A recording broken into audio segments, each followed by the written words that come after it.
falta un tornillo, que venga un mecánico. ¿Para qué, don Carlos? A ver si te puede arreglar.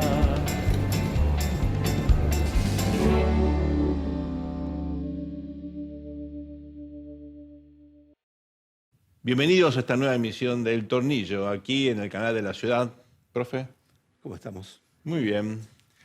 Luis, empiezan a aparecer ya algunos sondeos, incluso lo que hacemos con Eduardo D'Alessio, que sugieren una especie de desgaste inicial, nada dramático, pero como que la etapa más, no sé si dorada, pero de mayor fortaleza relativa del presidente, de su gobierno, bueno, ha quedado atrás. Ajá. Y ya empiezan a sentirse las consecuencias de este esfuerzo realmente muy notable que estamos haciendo todos los argentinos, sobre todo, obviamente, los más pobres, en un contexto donde la gente sigue teniendo algo de optimismo respecto del año pasado, pero queda cada vez más lejos el año que viene, pero queda eso cada vez más lejos, ¿no? Ahora, Sergio, dos cosas, ¿no? Vos que ahí te manejás muy cerca de esos números.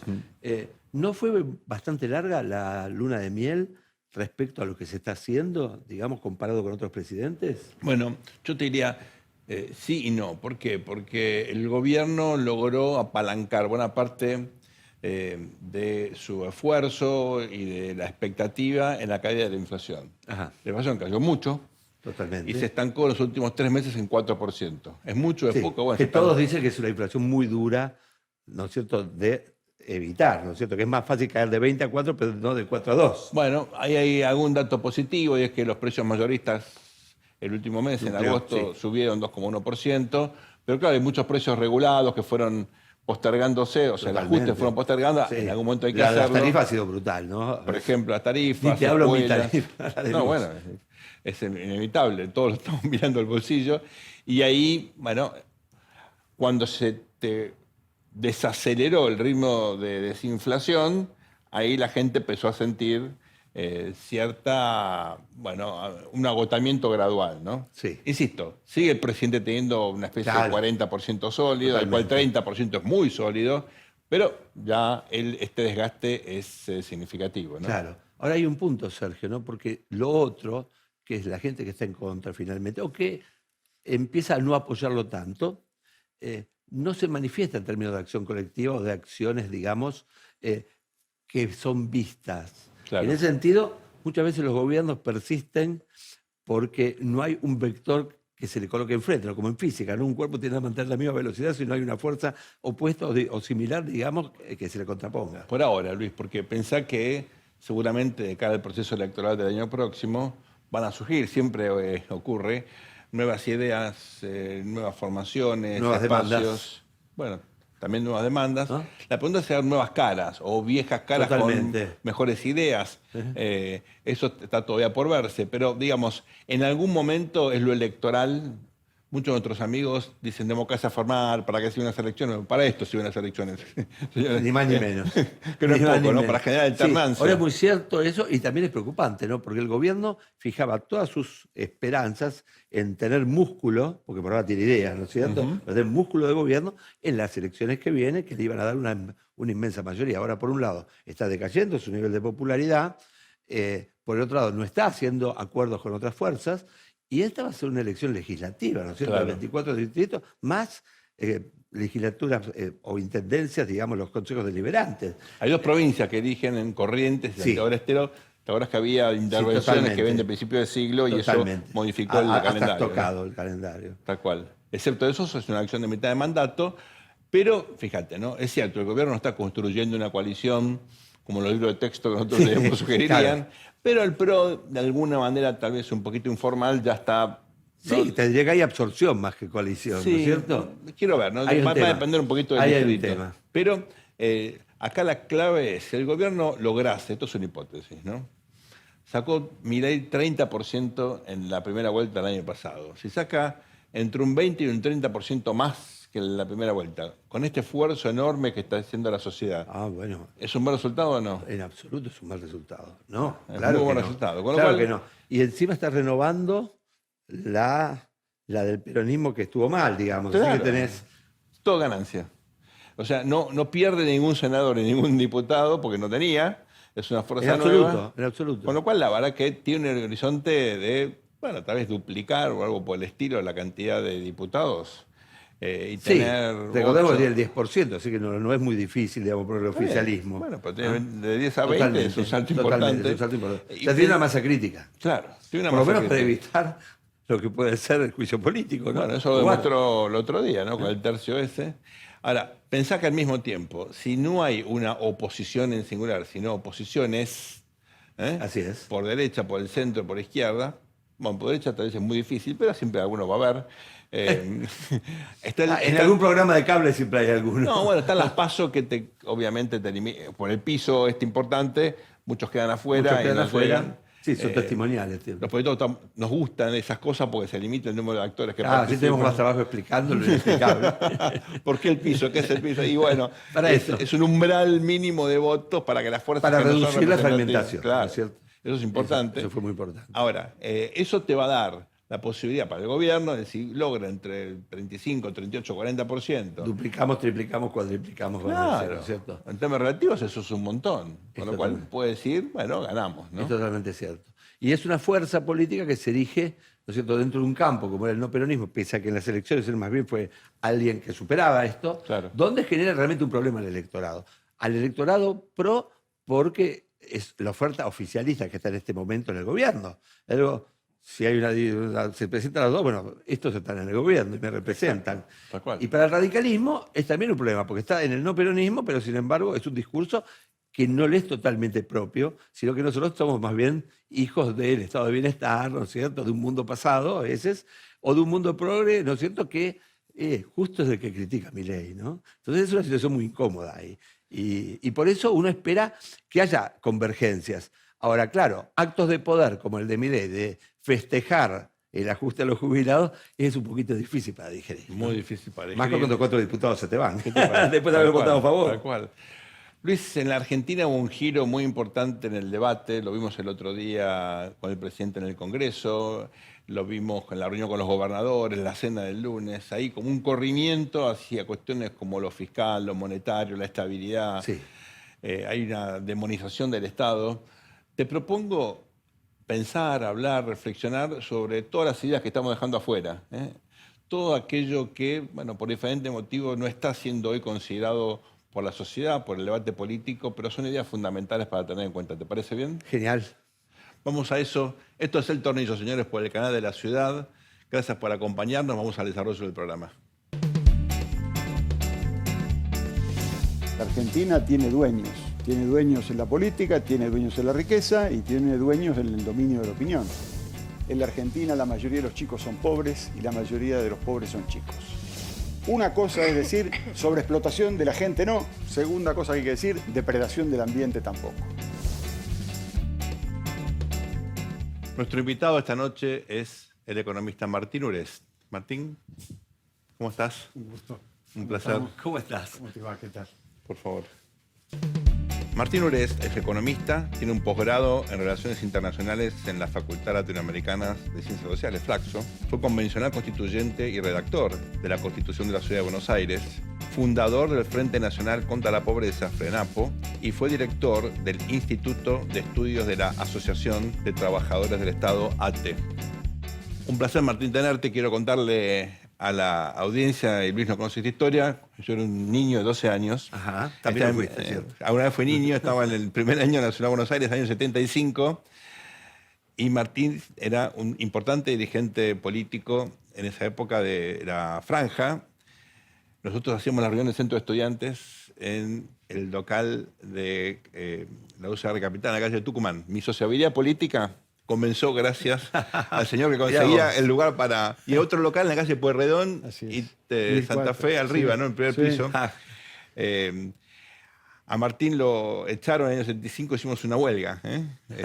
Vieron que la gente... huelga de hambre. La gente critica a los chicos que hacen huelga en la Ciudad de Buenos Aires. Bueno, yo era uno de esos en esa época. Pero fue por Martín, así que... Y logramos que lo reincorporen, que fue lo importante. Así que, bueno, Martín, un placer compartir esta historia en común, pero me parecía muy importante. Algo también adicional, era el más elegante de todos. Martín iba en traje con chaleco al Colegio Nacional de Buenos Aires a los 15 años. ¿Me equivoco? No, es verdad, absolutamente. Impresionante. Bueno, un placer tenerte con nosotros. Para mí Vamos a hablar de también. política, no solamente de historia personal.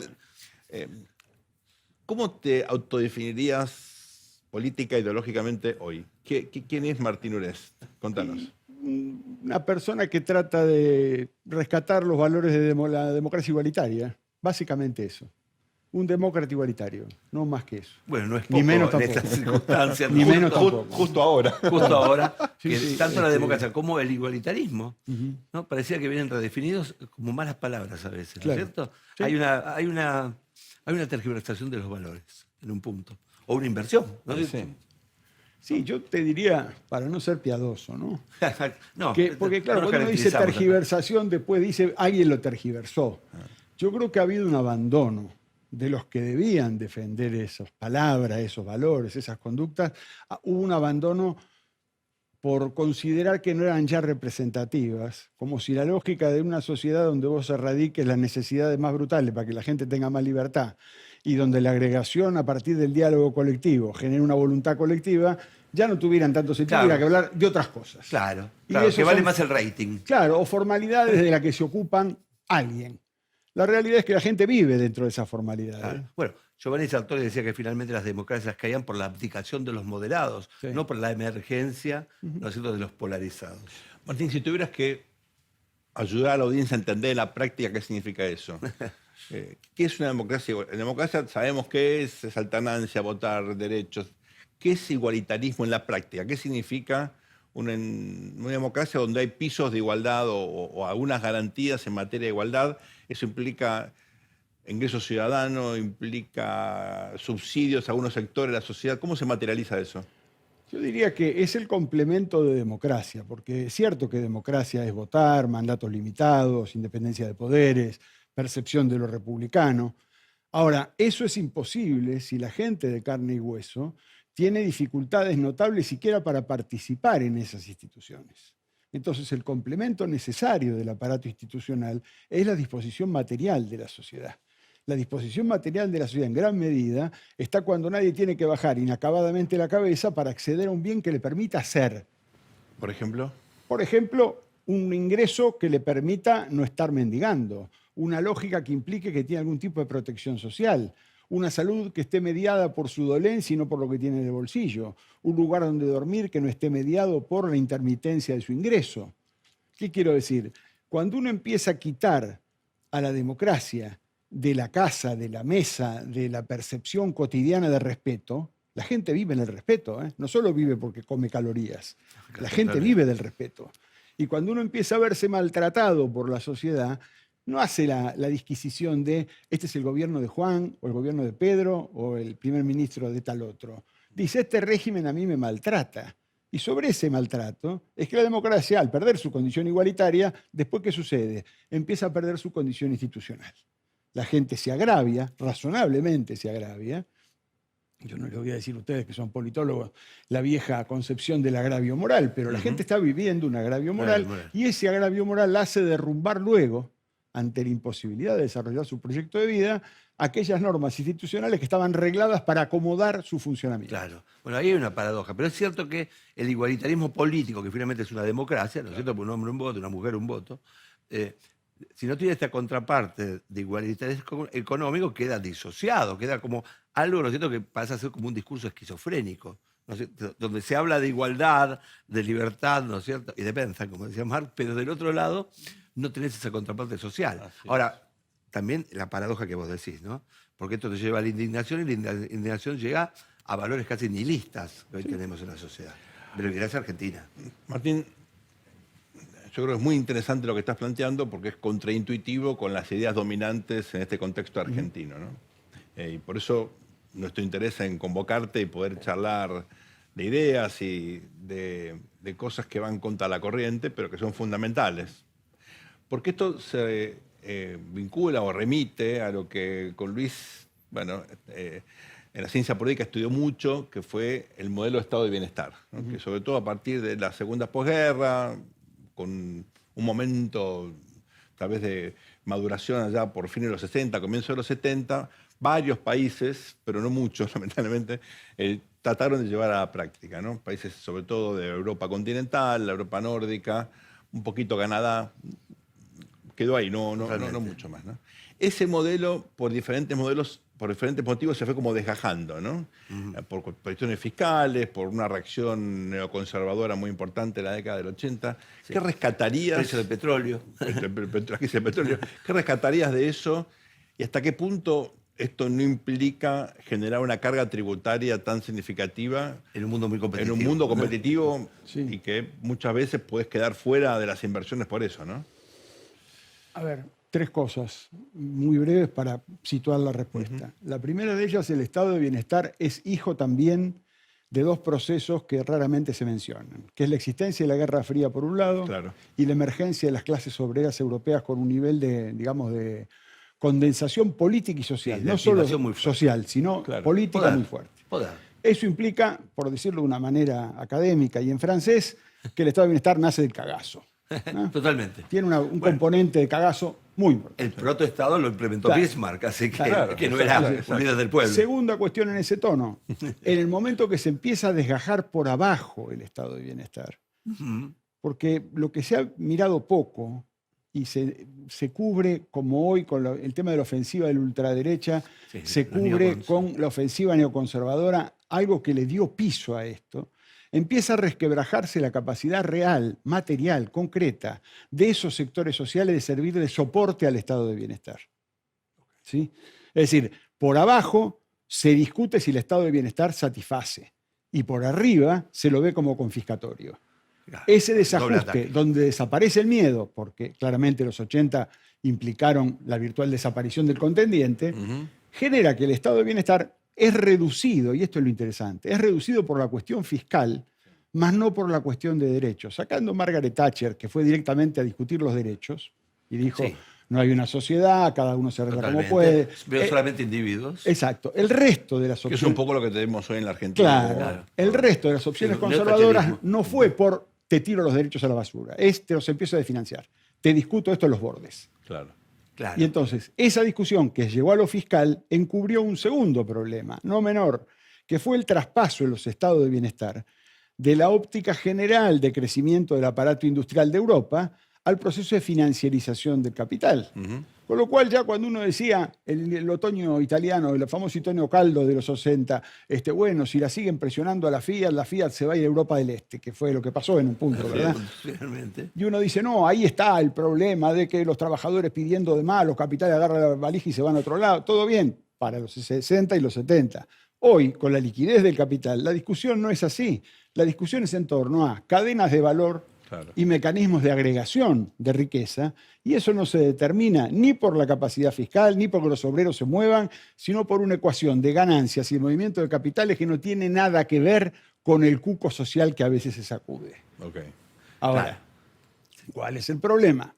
Como mucha gente anda buscando respetabilidad, repiten este discurso que no tiene nada que ver con la realidad, nada que ver con la realidad, porque queda lindo y además adquiere inmediatamente respetabilidad. ¿Qué tipo sea? Totalmente. Bueno, viste que los mitos no son la realidad que nosotros, sino la que crean. Claro. Y finalmente son lugares de encuentro social, ¿no es cierto? Porque si no terminás hablando en otro idioma y sos un marciano. ¿no es cierto? acuerdo. ¿No? A veces hay que ceder a los mitos para tener esto que vos decís, la sociabilidad que te da la difusión y finalmente ser respetado, ¿no es cierto? Martín, uno muchas veces siente que ideas genuinas, valiosas, de tradiciones ideológicas, culturales muy ricas, terminaron utilizadas, mal utilizadas, o siendo fruto de manipulaciones para otros objetivos, ¿no? Y lamentablemente, bueno, pagan justo por pecadores, esas ideas pierden como legitimidad porque fueron manoseadas e implementadas de forma bastante absurda. Algo de eso pasó en la Argentina. ¿Cómo haces como para que esto, para diferenciar la paja del trigo, como para que el gran público que de pronto vio como la estanflación se instaló como un problema, que no tiene que ver con estas ideas, tiene que ver con una pésima implementación de otras políticas, pero bueno, se utilizaron estas ideas, o algunas de estas ideas, no todas, como una especie de pantalla? ¿Cómo le explicás a la gente que vale la pena pensar estos temas? Una petición de principio inicial, Dale. no enamorarnos de las palabras con que explicamos. Ni las que explicamos a favor, De hecho, por ejemplo, voy a decir una consigna berreta, estado presente, que no dice nada. Nada. Es que cuando uno va a la vida cotidiana de la gente, capaz que no es la presencia que querían, con lo cual ahí tenés un problema. Claro. Ni con, En Quilmes está muy presente el Estado, pero Claro. juega para el otro lado, es un Claro. Estado inverso. ni con ¿No? la lógica de esto se resuelve con una asignación de mercado o con equilibrio fiscal o con cualquier cosa. Porque a esta altura nadie discute que los aviones vuelan. Ahora, claro, nadie lo discute. Ahora, ¿cómo vuela un avión y qué tipo de avión se discute? Vos lo decís por el equilibrio fiscal esto. Y no solo por el equilibrio fiscal, digo por todas las cuestiones que tienen que ver con la vida cotidiana y cómo uno lleva esa discusión a la vida cotidiana. Voy a dar un ejemplo sencillo de cuando yo era joven y era economista, hace muchísimos años. A nosotros nos enseñaban un teorema de un economista polaco muy famoso que se llama Michał Kalecki, ¿no? Kalecki, ¿qué decía? En una situación como esta, decía, mire, los déficits fiscales no hay que tenerlos. Los déficits fiscales no hay que financiarlos con deuda. Entonces nosotros que veníamos de estudiar economía en los 80, antes de los 80, decíamos, ¿cómo es? O sea, ni déficit fiscal ni deuda. Entonces, Y el teorema de Kalecki, que está escrito en 1933, digamos, una novedad, ¿verdad? Dice, Pero plena hiperalemana, ¿no? previa hiperalemana y además, gracioso, previo a la teoría general de Keynes. Claro. ¿no? O sea, para entender dónde estaba este señor parado. ¿Y qué dice? Dice, no, miren, lo que hay que hacer es funcionar la riqueza que no está en el circuito productivo, porque esa no afecta ni la demanda agregada, porque los ricos eso no lo comen, no afecta el empleo, porque no afecta el nivel de actividad económica, la discusión es en torno al gravar los patrimonios y la riqueza inmovilizada, claro, claro. que no pasa por El tener déficit capital de fiscal, ocioso, al contrario, sí. querés resolver el déficit fiscal, anda por esa. Por las otras dos no vayas, ni la deuda ni acerca de la demanda. Son opciones de política. Ahora, cuando uno dice déficit fiscal, ¿qué pasa? Hay algunos que dicen, no, el déficit fiscal es bueno porque si no estamos con la derecha, y la derecha dice, los que están en contra del superávit fiscal son unos energúmenos. Sí. Una discusión de El locos, fetichismo ¿verdad? del déficit fiscal. Así de simple. Es como querer ver a una persona con un termómetro. El termómetro sirve para otra cosa. Claro. ¿Y por qué pasa eso? ¿Por qué? ¿A qué lo adjudicas? Yo creo que hay Buena un... pregunta.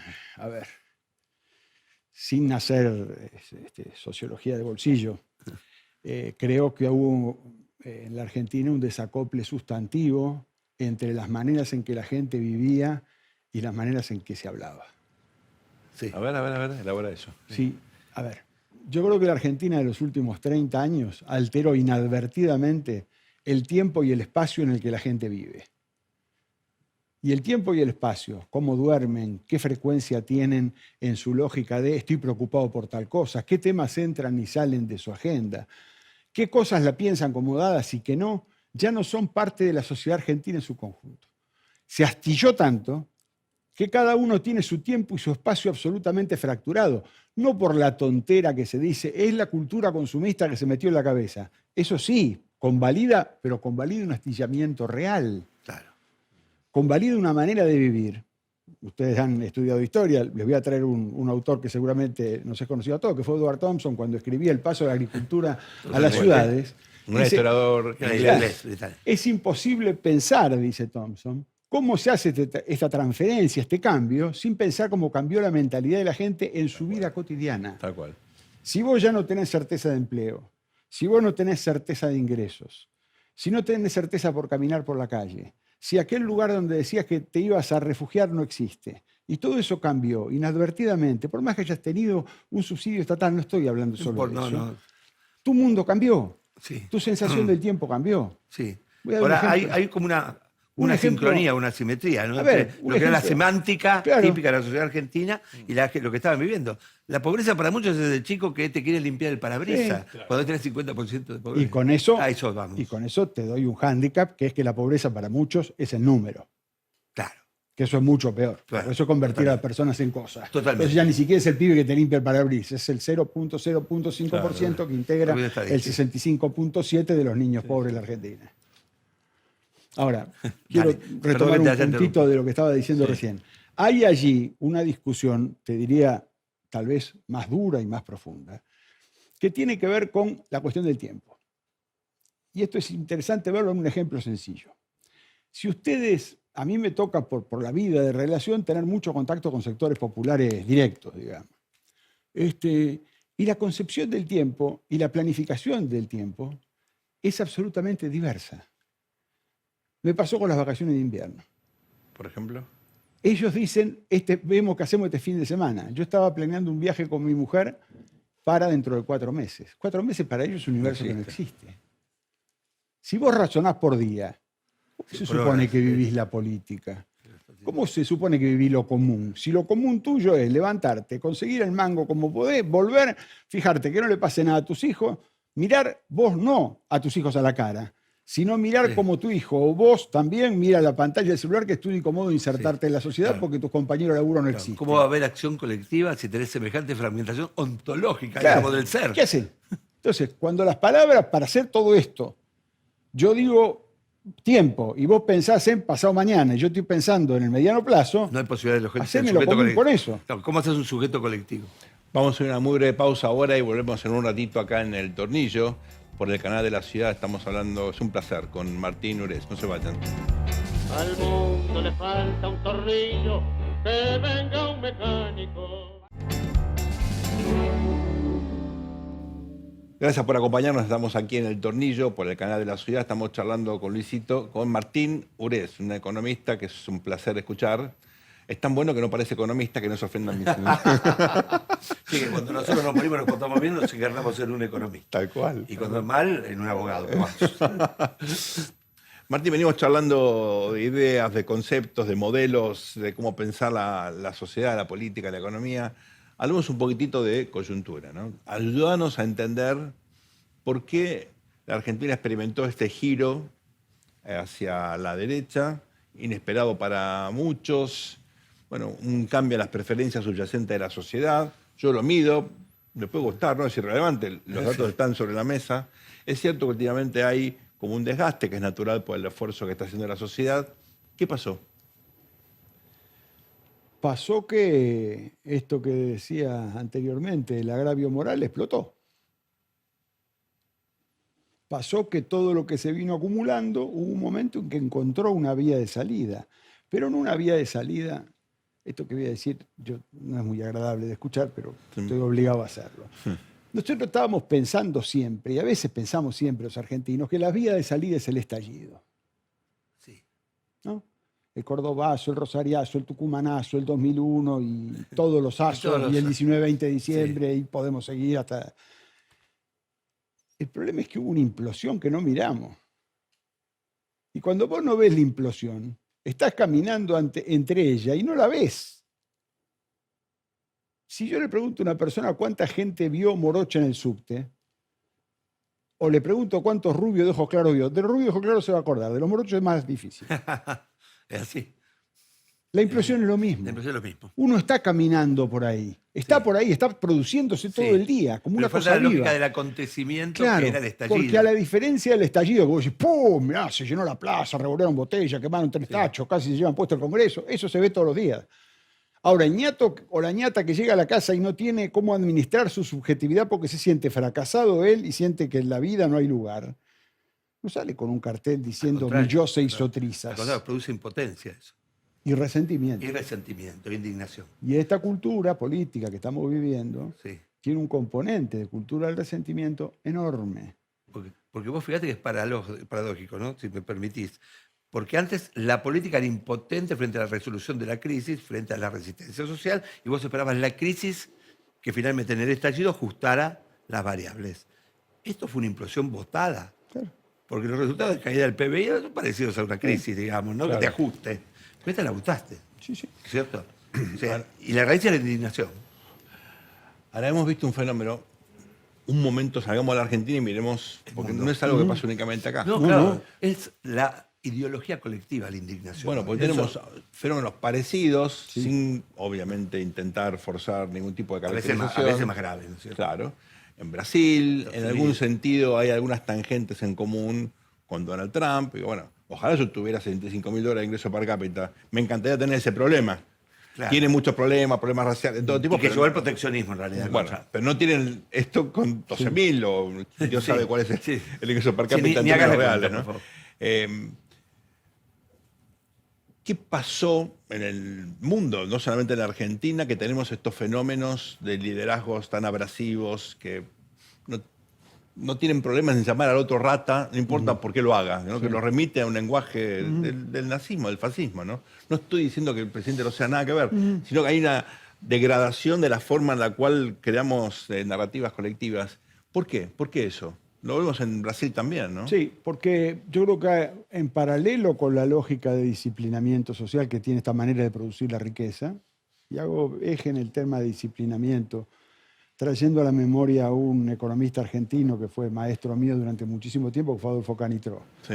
Adolfo Canitró, un genio. en la década de los 70, escribió un trabajo sobre la política económica de la dictadura que trajo un problemón muy grande, porque se atrevió a poner como título la disciplina como elemento de la política económica. Desarrollo económico. Claro, No, la disciplina. No, fue un hito. Extraordinario. Ese texto fue un hito extraordinario. Y entonces, ¿qué dice Adolfo ahí? Adolfo lo que dice, miren, todo esto genera proceso de disciplinamiento social y la macroeconomía sirve para disciplinar socialmente y adecua el funcionamiento de la sociedad a una lógica que obedece a que la gente, en vez de mirar derecho para adelante, empiece a bajar la vista y mire para abajo, ¿no? Que esto es la disciplina. Aceptar que el otro te mira y vos no mirás. Pero digo entonces, para tomar ese punto, ¿qué es lo que sucede en el mundo? Que en paralelo a ese disciplinamiento del capital, hay, por otro lado, una erosión del proceso representativo. Y tiene una base material también. Porque si mi mundo no se altera por los bienes colectivos, es, no digo obligado, pero es posible que alguien diga, volviendo al francés académico, ¿para qué carajo me vas a representar vos si no me resolvés ningún problema? Totalmente. Así es. Entonces digo, cuando la uno disociación entre la política y la realidad. cuando uno se planta en esa discusión y dice tenemos un problema de reconstitución, ya no de la capacidad representativa, sino de la legitimidad de la representación, tienen un platillo que a los que representan nadie los necesita y nadie les cree. Claro. Pero en paralelo, la vida cotidiana no se puede modificar sin que esto recupere credibilidad. Esa Totalmente. discusión es la que estamos plantados. Totalmente. ¿Qué se ve en este punto? Que hay gente que en este proceso no estaba y que culturalmente lo rechaza, porque rechaza el gobierno de mayorías, porque rechaza la ampliación de derechos, porque piensan que la injusticia está bien y además se debe transferir intergeneracionalmente. Si naciste rico, hijo rico, seguirás siendo rico, y si naciste pobre, como decía el senador conservador, jodete. Bueno, hay gente que lo piensa así, pero el problema es que hoy muchísima otra gente que es incluso víctima de este orden y víctima de esta falta de representación se solidariza con esa interpretación. Claro. Yendo al punto que vos planteabas, la principal tarea de la política hoy es reconstituir los lazos de representación y reconstituir comunidad. Es decir, que yo entienda que mi futuro, tu futuro y el de Luis tienen algo que ver en común. Están vinculados. Construir alguna cosa, algunos símbolos en muchos casos. Ahora, Martín, volvamos a algunos hitos Sí. de la sociología económica, ¿no es cierto? Porque el fin de todo esto, se decía, va a ser la tesis de subconsumo, ¿no es cierto? Va a ser el rey Midas, porque va a haber una acumulación semejante, ¿no es cierto?, en la cúspide, y el capitalismo necesita hoy de un consumo ampliado, ¿no es cierto? ¿Y eso cómo viene? ¿Cómo lo ves? Y, a ver, para decirlo... También, en francés. No, esta vez vamos a utilizar otro idioma más sofisticado. Poner un poco más sofisticado. Utilicemos el lunfardo. Si se agarra arriba, no hay que preocuparse del abajo. Quiero ser muy preciso con eso. Sí, sí. Y en el caso argentino, porque es importante. Argentina está viviendo no la crisis de la pobreza, en términos estructurales. Argentina tiene pobreza desde hace 30 y pico de años en estos umbrales. Lo que está viviendo hoy es la percusión, es decir, la caída definitiva de la clase media. La virtual desaparición histórica de la clase media. No que te caíste un ratito, Claro, no. Que ya no sos. Claro, ya empieza a afectar a la autopercepción de la cultura. Claro. Ahora uno dice, bueno, pero si esto pasa, esto que vos bien decías, Luis, el capitalismo requiere consumo. El capitalismo requiere consumo, pero no el consumo que nosotros tenemos en la cabeza, ¿eh? El consumo de la línea blanca, por decir esto medio en broma, medio en serio, Sí, ¿no? sí. El consumo peronista de la línea blanca. Sí, Todo el línea mundo con blanca. la cocina, todo el mundo con la Lavarropa. heladera, todo el mundo con la lavarropa. ¿No es el Ditela. consumo que le importa al capitalismo hoy? No. Entonces, la teoría de necesitamos muchos obreros que vayan y produzcan, porque compra la cocina y después que compra la cocina, compra la heladera y la semana que viene compra el ventilador. Es una estupidez que no se sostiene. Totalmente. Entonces, el capitalismo actual no está, diría yo, necesitado de masas de consumidores. Y si los necesitase, ahí viene la parte terrible para Argentina, lo va a buscar en los que dejaron de ser campesinos y son proletarios en Asia, y no a un proletariado entrenado, a una clase media que no quiere pelear, y cuando pelea como gato panza arriba, como la Es Argentina. demasiado caro. Totalmente. Los de acá son, por decirlo en términos académicos, educados de más, no están acostumbrados a la pobreza, son dados a cada tanto empezar a sacudirse el mantel y la alfombra cuando no se debe. Experiencia negociadora, dura. Consecuencia, ¿para qué? Entonces, para lo que sirve la Argentina en materia de consumo es lo que estuvimos viendo con el kirchnerismo.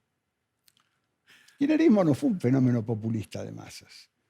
El kirchnerismo fue un fenómeno populista de clases medias. Absolutamente. Y se viene la depuración. Cuando Entonces, lo abandonan las mismas clases populares en la elección pasada y la anterior. Al haber sido un populismo de clases medias, no era que llenamos la heladera con asado. Hicimos tantísimas otras cosas. Irnos a Europa. Y eso saben qué es, aunque parezca mentira en términos estadísticos. Cuando fundamos el Frenapo, voy a contar una anécdota de un minuto. Por favor, adelante. Para eso estás. Cuando fundamos el Frenapo, nosotros habíamos hecho todo el esquema enunciativo sobre el tema de la concentración del ingreso en el 10% de la Argentina, ¿no? Entonces estábamos trabajando con eso, laburamos muchísimo con eso, cuánto consumía el 10%, cuánto ahorraba, qué hacía, pim, todas estas cuentas. Y un día, yo soy discípulo, y lo digo con orgullo, de Juan Zurruy, lo fui a ver a Juan. Digo, mira, Juan, estamos trabajando en esto. El 10%. Yo veo que Juan se ríe. Me dice, estamos hablando de todos nosotros. ¿Cómo le digo? Sí, me dice. Todos nosotros, incluido la dirección política de la CTA en términos de ingresos, estamos en el 10%. Claro.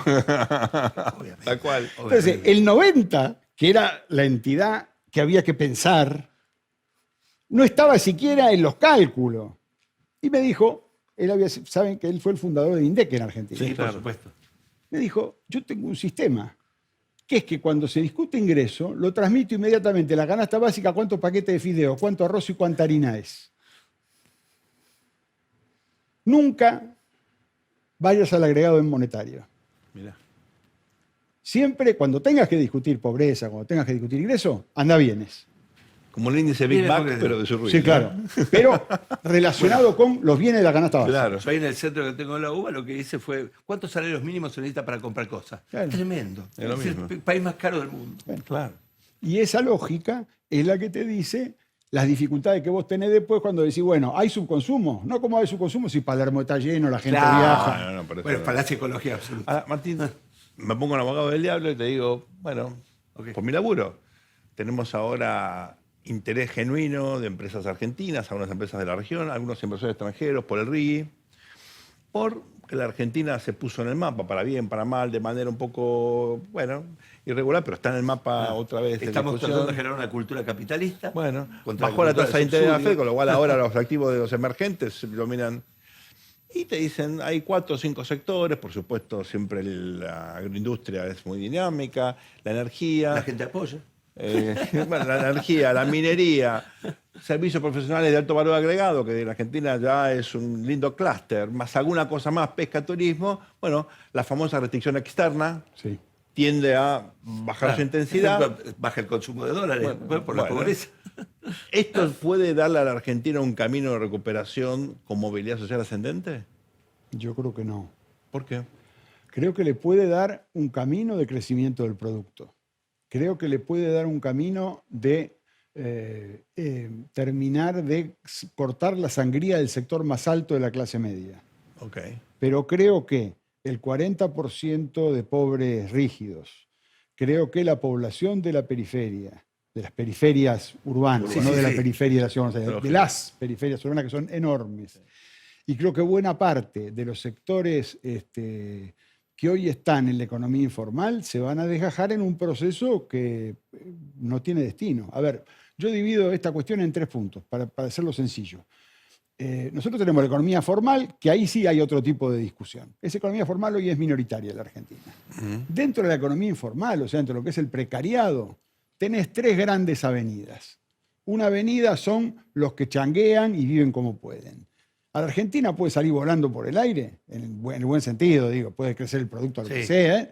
Ahí abajo, si vos no tenés políticas públicas, no hay nada para hacer. El segundo elemento son los informales que están trabajando junto con el sector formal, todo el sector terciarizado de las industrias. Ahí vos podés tener una capacidad de recuperación. Sí.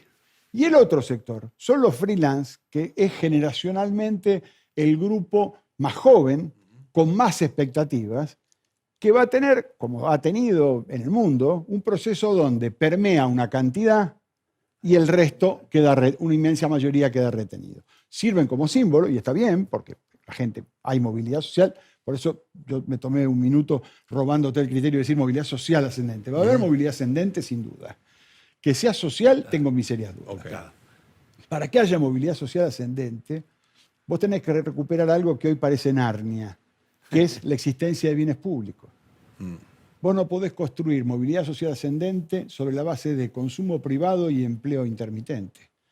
Para tener movilidad social ascendente requerís bienes públicos, capacidad de acceder a pisos básicos de consumo y en ese contexto también carreteras, en el buen sentido, Claro. de funcionamiento capitalista que traccionen la economía. ¿Cómo Ahora- recuperas un discurso de la democratización igualitaria? ¿No? En un mundo tan adverso a eso y con explicaciones muy simplistas que calan a fondo, ¿no? Comparar al Estado con una familia, ¿no es Sí. cierto? Y cosas por el estilo que parecen evidentes, ¿no? De la física y cuando son mitologemas también. Sí. Yo diría que el primer mecanismo para creer en esto es entender que estamos en la cola de la peluquería. ¿No? Que vos y yo hablemos de la Claro. peluquería no está bien. Depilación No está mejor. bien. Nosotros podemos decir que ya pasamos por la Sí, cola. ya, ya. Perdón. Hemos sido agraciados por la cola. Pero Luis todavía tiene una demanda Luis, sí, Se insatisfecha. perdió la peluca. ¿Qué quiero decir con esto? Hacer entender que en un estado de crisis colectiva y de peligro colectivo hay que discutir de vuelta el pacto social. Pero decir que el anterior no sirvió. Claro, ¿Se entiende la sirvió. diferencia? Sí. No hay que ser nostálgicos de un pasado que no existió. Voy a decir una cosa muy horrenda. Dale. La melancolía es reaccionaria. Muy bueno. Ponelo como Ese es el lema. título. La melancolía es reaccionaria. La melancolía que Sí. te quiere llevar a Julio Roca o la que Bueno, te quiere ya llevar a está. Eva Perón no está. Claro. Vos a la gente le tenés que decir, mira, la casa donde vos querés vivir está adelante. Claro. No la busques en la ruina de los palacios de Avenida Alvear de la Ciudad de Buenos Aires, ni la busques en los monoblocks de Claro, Parque de Chacabuco. Sarandí, No sí. está ahí. Es otra casa, es otro lugar, es otro país. Es otro mundo. Entonces, con otras condiciones de creación de riqueza, con otros bienes públicos, vos le podés crear a la gente la percepción de que el sacrificio que hay que hacer, porque la Argentina, aún con otro gobierno, aún con otra línea, le quedan años de penuria. Así es. Y esto hay que decirlo Claramente. también. Esta Sí. tontera que se decía, no, venimos nosotros y se llena la heladera. Papá, no existe eso. Bueno, Ahora, sacás el Estado y la sociedad se pum para arriba. no, tenés que, y además vas a tener que poner cara de perro en muchas cosas, porque tenés que tener prioridades. ¿Sí? Si vos tenés, para decirlo a lo bruto, si vos tenés 70% de los pibes menores de 14 años bajo la línea de pobreza, o vos pones eso como prioridad presupuestaria, pero en todo, vivienda, salud, educación, Todo, porque es un ataque ingreso, sistémico. o sos un canalla, y hay que decirlo de una vez.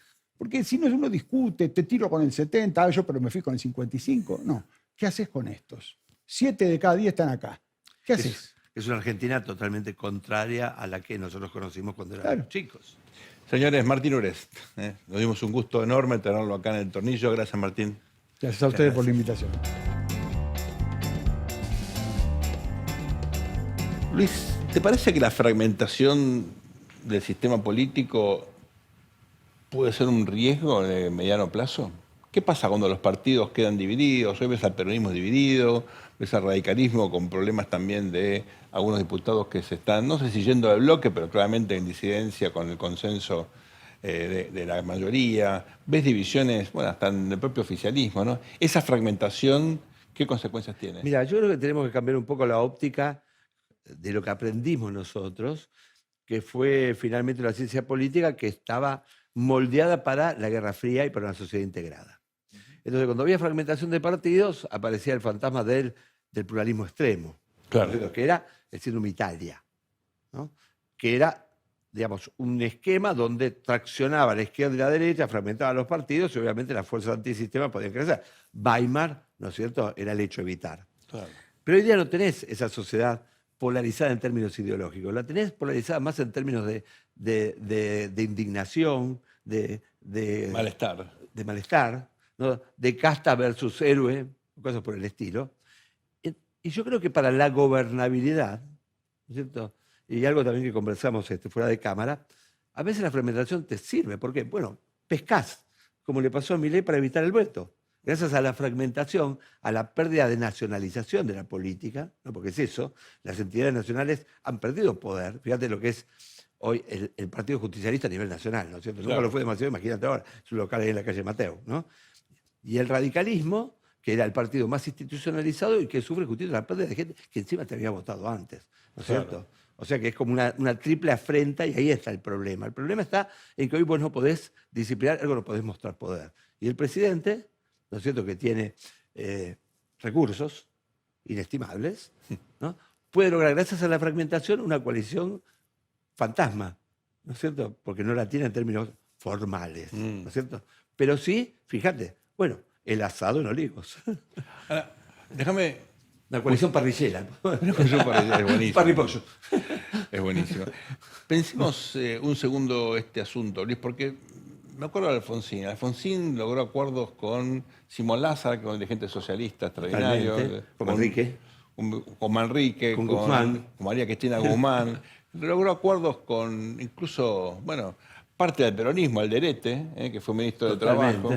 O sea, también hubo un intento de cooptación, incluso antes del tercer movimiento histórico, que por ahí estaba como subtexto en la cabeza del previo, pero había la vocación de, bueno, aglutinar, ¿no? Alfonsín era muy consciente que luego lo tenía que votar la derecha tapándose la nariz. Claro. ¿No es cierto? O si fíjate que en ese momento estaba el PI, que en realidad jugaba más para el otro lado, para el frente. Exacto.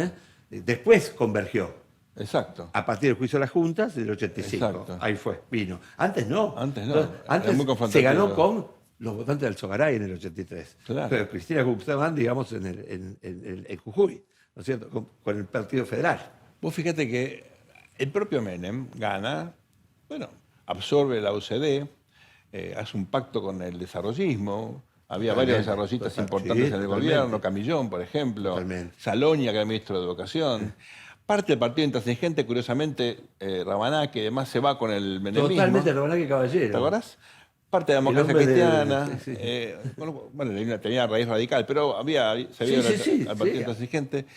Pero Menem también de alguna manera aglutinó y se llevó... Totalmente. Es cierto que tenías la crisis por medio del 89, donde empezó ahí la fragmentación política, ¿no? Claro. Porque antes eran expresiones regionales, básicamente, las de Alfonsín, ¿no? Claro. Alfonsín, y que era un mapa, te diría, bastante establecido. Claro. A partir ya del 89, por la misma, inclusive, competitividad que establece Alfonsín, ¿no es cierto? Porque Alfonsín va por el votante, como bien dijiste, vos por el votante más independiente, sí, ¿no? Peronistas con Alfonsín. Me acuerdo que estaba el cartel solamente al principio, ¿no? Lo habíamos hecho nosotros radical. Los que teníamos más cara de peronistas levantamos el cartel, ¿no? Te digo, más allá de esta butad, vos tenías un intento, inclusive de generar un sistema de alternancia dentro de cuestiones parecidas. Claro. ¿No? Porque viste que se disputaban quién era más socialdemócrata, claro, si la cafiladora o si la coordinadora. Exactamente. ¿No? Y por último, Néstor, ¿no? Que con la concertación plural, la transversalidad, sí, eso era la máquina de absorber, ¿no? Como decía todo el cuento de Tierra, no era así, sino era así. Era la transversalidad. La transversalidad. ¿No? Una transversalidad que él la pensó desde el que se vayan todos. Yo esto lo charlé en algún momento. Él sobreactuó, sobredimensionó el que se vayan todos, en su efecto político, y entonces por eso mantuvo al principio a Lavagna, claro, ¿cierto? Y a Vélez, sí, ¿no? Claro. Porque se sentía solo con ese 22% y tenía miedo de su estabilidad y gobernabilidad. Y después, como dijo él, la Argentina, yo la enfrenté con el facón y terminó siendo una manteca. Frase de Néstor Kirchner. Me hace acordar al Bambino, ¿no? Frase de Néstor Kirchner. Bueno, en el mismo sentido yo creo que lo decía. Creo que lo decía.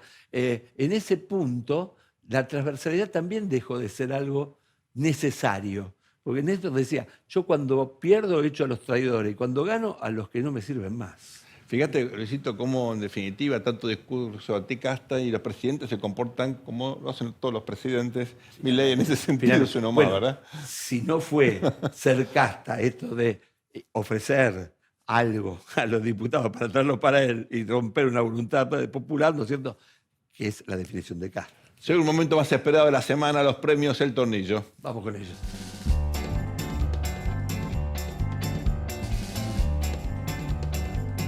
Vamos a darle entonces el tornillo blanco al nuevo viceministro de Economía. Se llama José Luis Daza. Es argentino de casualidad porque los padres eran chilenos, él es chileno como de nacionalidad. Claro, un argentino trasandino. Claro, él fue un famoso, el padre fue un famoso diplomático chileno. Sí, claro. Aquí a comienzos de la década del 60. José Luis es un gran economista. Bueno, tiene la responsabilidad de colaborar con Toto Caputo, tendrá a su cargo en la negociación con el fondo. Un gran técnico aquí. Un gran técnico, con muy buena reputación en Wall Street, es muy importante haberlo incorporado. Recordemos que la Argentina le está dando a Chile últimamente técnicos. Otro gran técnico. Como el Tigre Gareca, antes tuvimos otros técnicos argentinos, Otro gran técnico. Toto Berizzo, Sampaoli, Sí. Bielsa, ¿no? Todos de pie. Pagan bien. Y nosotros estamos trayendo economistas chilenos, me parece que hay una complementariedad interesante, mirá ¿no? vos. El talento. Impensada. José Luis Daza, bienvenido a la Argentina, necesitamos tu trabajo. El tornillo negro es para la organización de un asado infame en Olivos, que festejó opíparamente, aunque dicen pagándose ellos mismos el asado, a 20 lucas, yo pagaba Yo también. también. No para estar ahí, pero sí para comer esas mollejas y los choris, se veían muy bien, pero para festejando el hambre, digamos, de los jubilados. No al lugar. No. Tornillo negro. Los que lo tuvimos a Luisito Tonelli de profesor, muchos de los que lo escuchan en la radio, en la tele, conocen a la tía Nacha. La tía Nacha falleció esta semana. Luisito, esto es para tu tía. Gracias. Esto fue todo por hoy. Gracias por acompañarnos aquí en El Tornillo, por el canal de la ciudad. Al mundo le falta un tornillo, que venga un mecánico. ¿Para qué, don Carlos? A ver si te puede arreglar.